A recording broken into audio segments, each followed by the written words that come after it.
नमस्कार मित्रों, मासिक राशिफल की श्रृंखला में आपका स्वागत है। इस एपिसोड में हम बात करेंगे वृषभ राशि की। वृषभ राशि वालों के लिए उनका स्वास्थ्य, उनकी शिक्षा, उनका व्यवसाय, नौकरी और जीवन साथी आदि विषयों में उनका यह मास कैसा रहने वाला है। तो देखिए, यहाँ पर कुछ बहुत ही महत्वपूर्ण ग्रहों का संयोग हो रहा है। एक तो आपके जो लाभ का स्वामी है वह दशम में विराजित है। लाभ का स्वामी यानी कि गुरुदेव महाराज आपके दशम भाव में है, तो यानी कि कहीं ना कहीं से कुछ लाभ का वह प्रबंध कर रहे हैं। दूसरी बात क्या है, आपके लग्न के स्वामी और आपके जीवन साथी के भाव यानी कि सप्तम भाव के स्वामी विराजित हो रहे हैं चतुर्थ भाव में, दोनों एक साथ हैं और उन पर गुरु की दृष्टि है।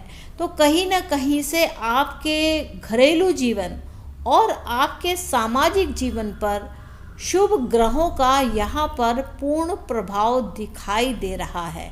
यानी कि शुक्र जो आपके लग्न के स्वामी है, आप शुक्र की शुभता का लाभ लेने के लिए पूर्ण प्रयास करेंगे। साथ ही साथ क्या है, यहाँ पर आपका जो जीवन साथी है या आपके जो बिजनेस रिलेशंस है वह भी आपके लिए कुछ सुखदायक स्थिति को उत्पन्न करते हुए दिखाई देते हैं। और वहीं जो गुरुदेव जो आपके लाभ के स्वामी है और यह अष्टम भाव के भी स्वामी है, तो अचानक से आपके जीवन में कुछ लाभ यहाँ पर दिखेगा। भाग्य का जो आपका स्वामी है वह शनिदेव है और वक्री अवस्था में है। इस कारण से थोड़ा सा विलंब से ही सही पर शनिदेव अपना कार्य करने में लगे हुए हैं और इस समय पर जो शनिदेव हैं वह आत्मकारक भी हैं। तो यह कहीं ना कहीं एक अच्छी स्थिति को बता रहे हैं कि कर्म करते जाओ, फल की चिंता मत करो, आगे बढ़ो और आगे बढ़ो। तो और आपके लिए जो शनि है वह आपके योग कारक भी हैं, तो ये एक अच्छी स्थिति है। दूसरी बात करते हैं तो ये इस समय जो बुध देव हैं जो अभी तक अपने घर पर नहीं थे, यानी कि आपके पंचम भाव के जो स्वामी हैं और आपके जो द्वितीय भाव के स्वामी हैं, बुध देव आपके द्वितीय भाव में ही विराजित हैं। तो यहाँ पर यह बैठ करके आपके धन के स्थान को काफ़ी अच्छा बना रहे हैं। आपकी जो एक बहुत दिनों से इच्छा थी कि मेरे पास कुछ कलेक्शन होना चाहिए, कुछ धन का कलेक्शन होना चाहिए, तो यहाँ पर आप अपनी बौद्धिक क्षमता के प्रयोग से काफ़ी कुछ एक धन एकत्र करने में सफल रहेंगे।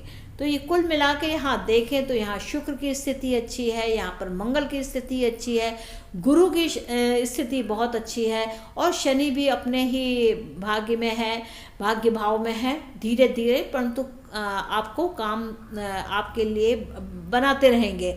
और सूर्य देव की बात करें तो सूर्य देव इस पक्ष के बाद में यानी कि देखें तो कुछ समय के बाद में सूर्य देव भी चतुर्थ भाव में आ जाएंगे।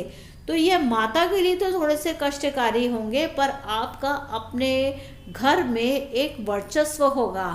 आप जो एक आपके अंदर एक क्षमता है, लीडरशिप जो क्वालिटी है, उसका आप यहाँ पर पूर्ण प्रभाव देखेंगे और आपकी लीडरशिप सोशल में मानी भी जाएगी।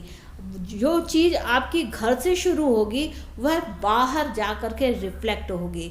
तो क्योंकि चतुर्थ भाव में 3 ग्रहों का संगम हो जाएगा, तो ऐसी स्थिति एक प्रकार से एक राजयोग को उत्पन्न करने वाली है। एक तो आपके लग्न का स्वामी, दूसरा आपके सप्तम भाव का स्वामी, और यहाँ स्थिति कुछ ऐसी भी है कि गुरुदेव भी केंद्र भाव में है।